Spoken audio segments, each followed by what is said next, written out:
देखिए यहाँ पर अगर हम किसी भी खाने पीने से रिलेटेड बिजनेस की बात करें तो ये एक ऐसा बिजनेस होता है जो कभी डूबता नहीं है, क्योंकि यहाँ पर खाने पीने की जो बेसिक चीज़ें हैं वो हर घर में रिक्वायर्ड रहती हैं और हर घर में उसका उपयोग किया जाता है। वैसा ही बिजनेस की बात करें यहाँ पर होता है आटे का बिजनेस। अब आटा चक्की आप कैसे शुरू कर सकते हैं इसके बारे में हमने पहले बात की है, पर अगर आप एक खुद का आटा ब्रांड बनाना चाहते हैं तो ये वीडियो आपके लिए है, क्योंकि आज की इस वीडियो में हम 10 ऐसे पॉइंट की बात करने वाले हैं जिन पॉइंट्स में आपका A to Z समेटा हुआ है। कहां से आपको शुरुआत करनी है, कैसे आपको मशीन लेनी है, कितना इन्वेस्टमेंट इसमें आपका लग जाएगा, कौन कौन से डॉक्यूमेंट्स रेडी करने पड़ेंगे अगर अपना ब्रांड आपको बनाना है, सब कुछ। तो इस वीडियो को लास्ट तक ज़रूर देखिएगा क्योंकि ये वीडियो आपके पूरी तरीके से मतलब की होने वाली है। हेलो एंड वेलकम फ्रेंड्स, मेरा नाम है अनूप सिंह और आप देख रहे हैं आपका अपना यूट्यूब चैनल। इसी तरीके से और भी एजुकेशन से रिलेटेड वीडियोज़ को देखने के लिए इस चैनल को भी सब्सक्राइब करें और हाँ, साथ में आने वाले बेल आइकन को भी प्रेस कर दें ताकि आप किसी भी लेटेस्ट वीडियो की लेटेस्ट अपडेट मिस ना कर सकें। So let's get started। Point number 1 की बात करते हैं। यहाँ पर सबसे पहले आपको आपके मार्केट का सर्वे करना है। आपका मार्केट कैसा है, आपके आसपास में जितने भी शॉप्स हैं उन पे जाना है और ये पता करना है कि किस ब्रांड का आटा सबसे ज़्यादा सेल हो रहा है, क्यों सेल हो रहा है, आखिर उस आटे में ऐसा क्या है, आपको ये पता करना है। इसी के साथ में यहाँ पर आपको अपने ब्रांड का एक बेहतरीन नाम भी सोचना पड़ेगा कि आपका जो भी ब्रांड होगा, जैसा भी ब्रांड होगा, उस ब्रांड का क्या नाम होना चाहिए। ध्यान रहे ये नाम थोड़ा सा यूनिक होना चाहिए, ऑलरेडी किसी भी ब्रांड का नहीं होना चाहिए, तभी आप इस ब्रांड का ट्रेडमार्क ले पाएंगे। पॉइंट नंबर 2 की बात करते हैं। एरिया यहाँ पर कितना रिक्वायर्ड होगा मिनिमम। अब यहाँ पर हम बहुत ज़्यादा बड़े लेवल की बात नहीं करेंगे, फिर भी अगर आप एक अच्छा बिजनेस शुरू करना चाहते हैं, एक अच्छे लेवल तक लेकर जाना चाहते हैं उसको, तो कम से कम आपके पास 1000 स्क्वायर फीट एरिया मौजूद होना चाहिए जिसमें आप गोडाउन बना सकते हैं, एक दीवार उठा सकते हैं गोदाम टाइप और ऊपर आप शीट डाल सकते हैं लोहे वाली, या फिर जो सीमेंट की शीट्स आती हैं वो डाल सकते हैं, टीन जिसको बोलते हैं, तो उसको डालकर भी आपका काम चल जाएगा यहाँ पर। तो आपको ज़्यादा खर्चा इसमें करने की ज़रूरत नहीं है, बस 1000 स्क्वायर फीट का आपका गोडाउन टाइप होना चाहिए जिसमें आप इससे शुरू करेंगे, जहाँ पर आप गेहूँ को स्टोर करके रखेंगे। इसी के अलावा यहाँ पर आपकी मशीन होगी जो कि उसे आटा बनाएगी एंड पैकिंग होगी, तो इतना एरिया आपके पास होना चाहिए। पॉइंट नंबर 3 पर आते हैं। यहाँ पर मशीन कौन कौन सी लगेगी अगर हम इस बिजनेस को शुरू करते हैं। तो देखिए यहाँ पर अगर हम मशीन की बात करें तो आप अगर अच्छे लेवल का बिजनेस शुरू कर रहे हैं तो आप 60,000 70,000 वाली मशीन लेकर इसे नहीं करेंगे, क्योंकि यहाँ पर आपके पास बड़ी मशीन होनी चाहिए, कैपेसिटी ज़्यादा होनी चाहिए, क्योंकि आप एक ब्रांड बना रहे हैं। कल को अगर डिमांड आपकी काफ़ी ज़्यादा बढ़ जाती है तो वैसे सिचुएशन में आपके पास ऐसी मशीन होनी चाहिए जो डिमांड की पूर्ति कर पाए। तो आपके पास जो ऑटोमेटिक या सेमी ऑटोमेटिक मशीन होनी चाहिए। 4 से 5 लाख रुपए के समथिंग ये मशीन आएगी। एंड इसी के साथ में यहाँ पर आपके जो पैक्स होंगे, बैग जितने भी होंगे आटा के 10 किलो 5 किलो वाले 25 किलो वाले, उनको पैक करने के लिए जो पैकिंग मशीन आती है वो आपके पास होनी चाहिए। तो ये 2 मशीनें आपको लेनी पड़ेंगी। विथ GST आपको ये 6 लाख के तकरीबन पड़ जाएंगी दोनों मशीनें विथ GST। पॉइंट नंबर 4 की बात करते हैं। अब अगली चीज जो यहाँ पर आती है कि आपको जो गेहूं है वो कैसे लेना है। तो गेहूं आपको सीजन पर लेना है। अगर आप आउट सीजन में गेहूं खरीदते हैं किसी से तो आपको काफी ज्यादा महंगा पड़ेगा। सीजन में क्या होता है कि मंडी में एकदम से काफी ज्यादा माल आ जाता है, जिस वजह से रेट जो है वो डाउन हो जाते हैं, और वही एक ऐसा टाइम होता है जिस टाइम आपको ज्यादा से ज्यादा गेहूं खरीद के स्टोर करके रख लेना होगा, क्योंकि अगर आउट सीजन में आप लेते हैं तो 3 रुपए 4 रुपए प्रति किलो पर बढ़ जाते हैं, प्रति क्विंटल पर 300-400 रुपए बढ़ जाते हैं। ये मान के रख लीजिए कि 2200 2300 2400 तक आपको गेहूं मिलता है। बट सीजन में क्या होता है कि आपको यही गेहूं 2000 के अंदर मिल जाता है या 2000 तक मिल जाता है। तो आपको ये देख के रखना है कि सीजन में आपको गेहूं खरीदना है, जितना भी खरीदना है अपने बिजनेस के लिए। पॉइंट नंबर 5 पर आते हैं। अब यहाँ पर आपके पास ब्रांड नेम का जितना भी बैग होगा वो आपको छपवाना पड़ेगा। बैग से मेरा मतलब है जो पैकिंग के लिए पैक्स होते हैं आपके, 1 किलो का होता है, 5 किलो का होता है, 10 किलो का होता है, 20 किलो का रख सकते हैं आप, 25 किलो का रख सकते हैं, 40 किलो का रख सकते हैं। तो ये जितने भी बैग्स होंगे इनको आपको प्रिंट करवाना पड़ेगा अपने ब्रांड के नाम से।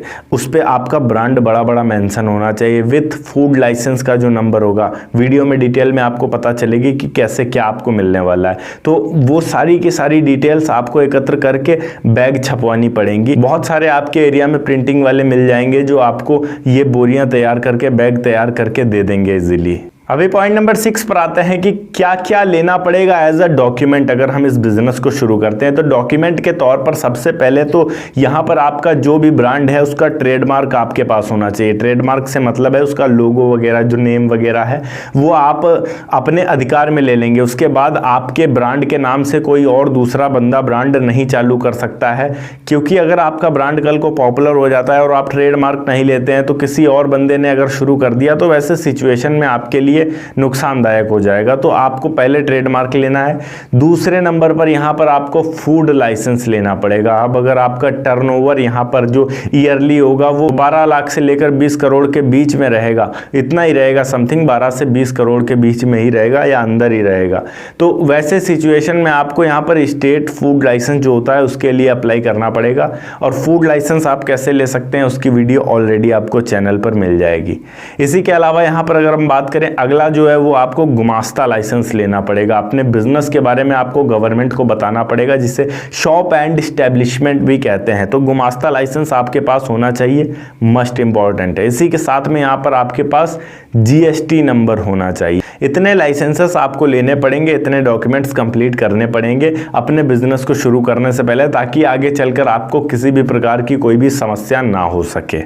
पॉइंट नंबर 7 पर आते हैं अब, क्योंकि यहाँ पर आप एक अच्छा बिजनेस शुरू करने जा रहे हो और इस बिजनेस में आप अकेले काम नहीं कर सकते हो। आपके पास एटलीस्ट 2 बंदे होने चाहिए। अब ये 2 बंदे होंगे और इसी के साथ में आपके पास एक ऐसी गाड़ी होनी चाहिए जिससे आप माल पहुँचाएंगे अपने आसपास के जितने भी शॉप्स होते हैं जहाँ पर आप सेल करना शुरू करेंगे शुरुआत में, तो उन तक माल पहुँचाने के लिए भी आपके पास एक गाड़ी होनी चाहिए। तो गाड़ी के तौर पर आप मिनी ट्रक ले सकते हैं, टाटा की जितने भी ये छोटा हाथी वगैरह आते हैं को ले सकते हैं। इसी के अलावा यहाँ पर जो ई रिक्शा आता है, बैटरी ई रिक्शा आता है, ये भी सामान ढोने के लिए अलग से आता है, तो आप वो वाला भी ले सकते हैं। जो भी आपके बजट में फिट हो सके वो ले सकते हैं। वरना आप सेकेंड हैंड अगर गाड़ी ले लेते हैं डीजल वाली कोई मिनी ट्रक, वो ज़्यादा बेटर रहेगा आपके ई रिक्शा से, क्योंकि इसकी बैटरी कब कहाँ खत्म हो जाए कोई भी पता नहीं है। पॉइंट नंबर 8 की बात करते हैं। अब यहाँ पर अगर आपने प्रोडक्ट बनाकर एकदम रेडी कर लिया तो अब उसको सेल कैसे करेंगे, सबसे बड़ी समस्या ये आती है। तो सबसे पहले आपको आपके आसपास के जितने भी शॉप्स होंगे, आपके जिले भर में जितने भी शॉप्स होंगे,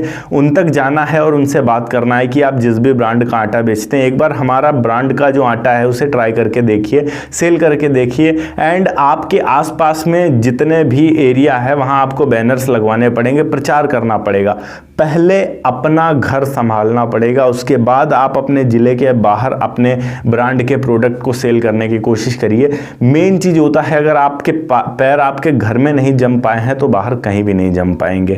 तो सबसे पहले इस चीज को आपको समझना पड़ेगा, ये आपको करना पड़ेगा कि आपको अपने एरिया में पॉपुलर बनना पड़ेगा, अपने ब्रांड को अपने एरिया में पॉपुलर बनाना पड़ेगा, जिसके लिए ज़्यादा से ज़्यादा एडवर्टाइजिंग करनी पड़ेगी एंड ज़्यादा से ज़्यादा आइटम सेल करना पड़ेगा। और सेल करने के लिए आपको अच्छा कॉन्टेक्ट बनाना पड़ेगा जितने भी शॉप्स वाले हैं आपके आसपास के एरिया में। पॉइंट नंबर 9 पर आते हैं। यहाँ पर हमारा इन्वेस्टमेंट कितना होने वाला है उसकी बात करते हैं। तो इन्वेस्टमेंट के लिए देखिए, सबसे पहले आपके पास स्पेस होनी चाहिए। अब ये मान के रखते हैं कि गोडाउन आप पूरा नहीं बनवाते हैं। अगर गोडाउन बनवाते हैं तो 10 लाख रुपए, 10 से 15 लाख रुपए ये मान के रख लीजिए अलग रहेगा आपका, एंड स्पेस अलग खरीदनी पड़ेगी, तो ये काफ़ी ज़्यादा हाई लेवल पर निकल जाएगा। आप शुरुआत में गोडाउन को रेंट पर लेते हैं, 1000 स्क्वायर फीट का एक गोडाउन रेंट पर ले लेते हैं।